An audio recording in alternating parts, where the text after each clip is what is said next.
3 BHK இந்த படத்தில் சரத்குமாரோட ஏழ்மையான குடும்பம் ஒரு வாடகை வீட்டில் வசிச்சுட்டு வருவாங்க.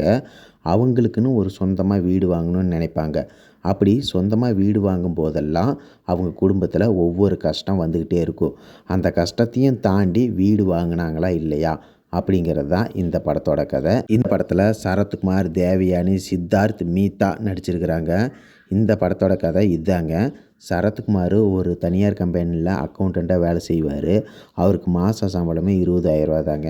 அந்த 20,000 வச்சு தான் அந்த குடும்பத்தையே ரன் பண்ணுற மாதிரி இருக்கும்.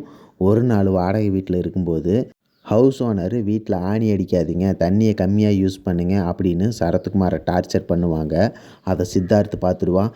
அப்பா நமக்குன்னு ஒரு சொந்தமாக வீடு வாங்குப்பா அப்படின்னு சொல்லும்போது, சென்னையில் என்கிட்ட இருக்கிறதே வெறும் 7,5 லட்சம் தான்டா, இதை வச்சு எப்பட்றா வீடு வாங்குறது, ஸ்கூல் ஃபீஸுக்கே சரியாக போயிடுது, அது மட்டும் இல்லாமல் உன்னோட தங்கச்சியை கவர்மெண்ட் ஸ்கூலில் தான் படிக்க வைக்கிறோம், நீ படித்து நல்ல வேலைக்கு போய் நீ ஒரு நல்ல வீடு வாங்குடா அப்படின்னு சொல்லும்போது, அப்பா நான் சின்ன வயசில் இருந்து இப்போ பெரிய பையனாக ஆகிற வரைக்கும் நீ இதே கதையை தாப்பா சொல்லி எங்களை ஏமாற்றிட்டு இருக்கிற, நீ முதல்ல வீடு வாங்குப்பா அப்படின்னு சொல்லும்போது, உடனே சரத்குமார் என்கிட்ட ஒரு 7,5 லட்சம் தான் இருக்குது, இதை வச்சு வீடு வாங்கலாம்டா அப்படின்னு சொல்லி ஃபேமிலியாக வீட்டை பார்க்கலான்னு போவாங்க.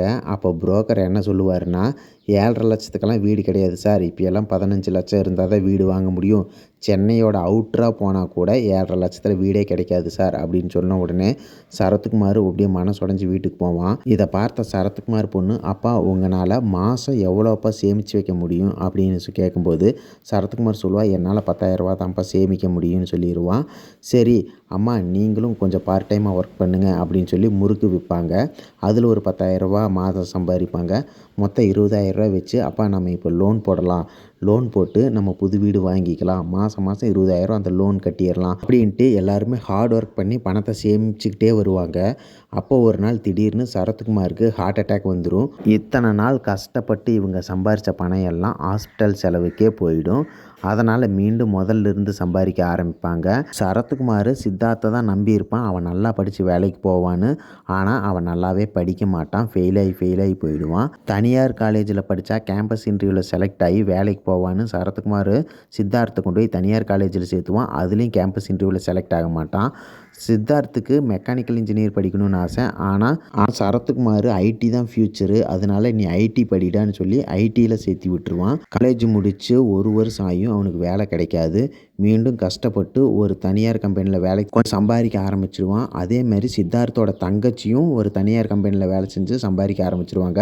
இந்த தடவை எல்லாரும் சேர்ந்து வீடு வாங்கலான்னு போகும்போது, ஏற்கனவே இவங்க ஒரு வீடு பார்த்துருந்தாங்க இல்லையா, அந்த புரோக்கர்கிட்ட சொல்லி அந்த வீட்டையே வாங்கலான்னு போவாங்க. அந்த புரோக்கர் 15 லட்சத்துக்குள்ள இருந்த வீடு இப்போது ஐடி கம்பெனி வந்ததுனால 35 லட்சம் ஆயிடுச்சு அப்படின்னு சொல்லிடுவாங்க. இவங்க போன தடவையே வீடு வந்து கேட்கும்போது 5 லட்சம்னு சொல்லி வச்சுருப்பான். அந்த 5 லட்சம் மட்டும்தான் எடுத்துகிட்டு போவாங்க. இந்த தடவை புரோக்கர் 30 லட்சம்னு சொல்லங்காட்டி இவங்களால வீடு வாங்க முடியாத போயிடும். இந்த தடவையும் அவங்களால வீடு வாங்க முடியாது. இப்படி கஷ்டப்பட்டு கொஞ்சம் கொஞ்சமாக சேர்த்தி வச்ச பணத்தில் வீடு வாங்க முடியலையே அப்படின்னு இவங்க நினச்சிட்டு இருக்கும்போது தான் சரத்குமாரோட தம்பி சரத்குமார் பொண்ணுக்கு வசதியான இடத்துல மாப்பிள்ளை பார்த்துருப்பாரு. சரத்குமாரும் மாப்பிள்ளைக்கு சொந்தமாக வீடு இருக்குதுங்கிறதுனால தன்னோட பொண்ணை கட்டி கொடுக்க சம்மதிச்சிருவார். மாப்பிள்ளை வீட்டில் ஒரு கண்டிஷன் போடுவாங்க, கல்யாண செலவையெல்லாம் நீங்கள் தான் பார்க்கணும் அப்படின்னு சொல்லும்போது சரத்குமார் அவனுக்கு தான் சொந்த வீடு இருக்குது இல்லை, நம்ம தான் வாடகை வீட்டில் இருக்கோம், அதனாலேயே தன்னோட பொண்ணை கட்டி கொடுக்க சம்மதிச்சிருவார். சரிங்க கல்யாண செலவையை நானே ஏற்றுக்கிறேன் அப்படின்ட்டு கல்யாண செலவை பார்க்கும்போது இவங்க வீடு வாங்குறதுக்கு வச்சுருந்தாங்க இல்லையா 30 லட்சம் பணம், அந்த பணத்தை கல்யாணத்துக்கு செலவு பண்ணிடுவாங்க. இந்த முறையும் வீடு வாங்க முடியாத போயிடும். இந்த முறை சித்தார்த்து ஒரு நல்ல கம்பெனிக்கு வேலைக்கு போயிட்டுருப்பான். மாதம் 1 லட்ச ரூபா சம்பாதிக்கிறனால பேங்க்கில் லோனை போட்டு வீடு வாங்கலான்னு பிளான் பண்ணிகிட்ருப்பான். இந்த சமயம் பார்த்து ஐடி கம்பெனியில் சித்தார்த்துக்கு வேலை போயிடும். அதனால் இந்த தடவையும் வீடு வாங்க முடியாத போயிடும். சரத்குமாரோட ஃப்ரெண்டு சரத்குமார்கிட்ட எனக்கு தெரிஞ்ச ஒரு பொண்ணு இருக்குது, அவங்க ரொம்ப வசதியானவங்க, ஆனால் அந்த பொண்ணுக்கு ஏற்கனவே கல்யாணம் ஆகி டிவோர்ஸ் ஆகிடுச்சு, சொந்தமாக வீடு வச்சுருக்கிறாங்க, ரொம்ப கோடீஸ்வரங்க, அந்த பொண்ணுக்கு இப்போ மாப்பிள்ளை தேடிட்டு இருக்கிறாங்க, உன்னோட பையனை கட்டி வைக்கிறியா அப்படின்னு கேட்கும்போது சரத்குமார் அவங்களுக்கு சொந்தமாக வீடு இருக்குல்ல அப்படின்னு கேட்பான். ஆமாம் சொந்தமாக வீடு இருக்குதுன்னு சொன்ன உடனே சரி என் பையனை கல்யாணம் பண்ணி வைக்கிறேன் அப்படின்னு சொல்லி கல்யாணம் பண்ணி வைக்கிறதுக்காக நகை கடைக்கு போவாங்க. அங்கே நகையெல்லாம் எடுத்துருவாங்க. அதே மாதிரி அந்த பொண்ணுக்கு ட்ரெஸ் எடுக்க ஒரு துணி கடைக்கு போவாங்க. அப்போ தான் சித்தார்த்து ஏற்கனவே ஸ்கூலில் லவ் பண்ண பொண்ணை அந்த துணி கடையில் பார்ப்பான். ஸ்கூலில் பார்த்த பொண்ணை துணி கடையில் பார்த்த உடனே மீண்டும் லவ் ஸ்டார்ட் ஆகிடும். சரத்குமார்கிட்ட போயிட்டு அப்பா நீங்கள் பார்த்த பொண்ணு எனக்கு வேண்டாம் அப்படின்னு சொல்லிடுவான். இதனால் சரத்குமார் சித்தார்த்துக்கிட்ட பேசவே மாட்டான். சரத்குமார் பொண்ணை வசதியான இடத்துல கட்டி கொடுத்ததுனால அந்த வசதியான மாப்பிள்ளை சரத்குமார் பொண்ணை அடிமையாக நடத்துவாங்க. அதனால் குமார் வீட்டுக்கு அந்த பொண்ணு வாழ வெட்டியாக வந்துடும். இங்கிருந்து மீண்டும் வேலைக்கு போக ஆரம்பிச்சிடுவாங்க. இப்போ தான் சரத்குமாருக்கு புரியும், தன்னோட பையனையும் வீடு இருக்குதுங்கிற காரணத்துக்காக கட்டி கொடுத்துருந்தோம்னா அவனும் இதே மாதிரி தானே கஷ்டப்பட்டுருப்பான் அப்படின்னு உண்மையை புரிஞ்சுக்கிட்டு சரத்குமார் சித்தார்த்துக்கிட்ட பேச ஆரம்பிச்சிடுவாங்க. இப்போ குடும்பம் நல்லபடியாக போயிட்டுருக்கும். சித்தார்த்தும் தனக்கு பிடிச்ச மெக்கானிக் வேலை செய்ய போயிடுவான். தன்னோட பொண்ணு வாழ வெட்டியாக நம்ம வீட்டுக்கு வந்தாலும் வேலைக்கு போய் நல்லா கை நிறைய சம்பாதிக்க ஆரம்பிச்சிடுவாங்க.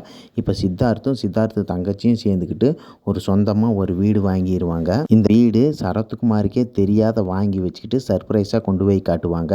அப்போ சரத்குமார் நம்ம கஷ்டப்பட்டோம், நம்மளால தான் வீடு வாங்க முடியல, ஆனால் நம்ம பையனும் பொண்ணும் நமக்காக வீடு வாங்கிட்டாங்க அப்படின்னு சொல்லி சந்தோஷப்படுவார்.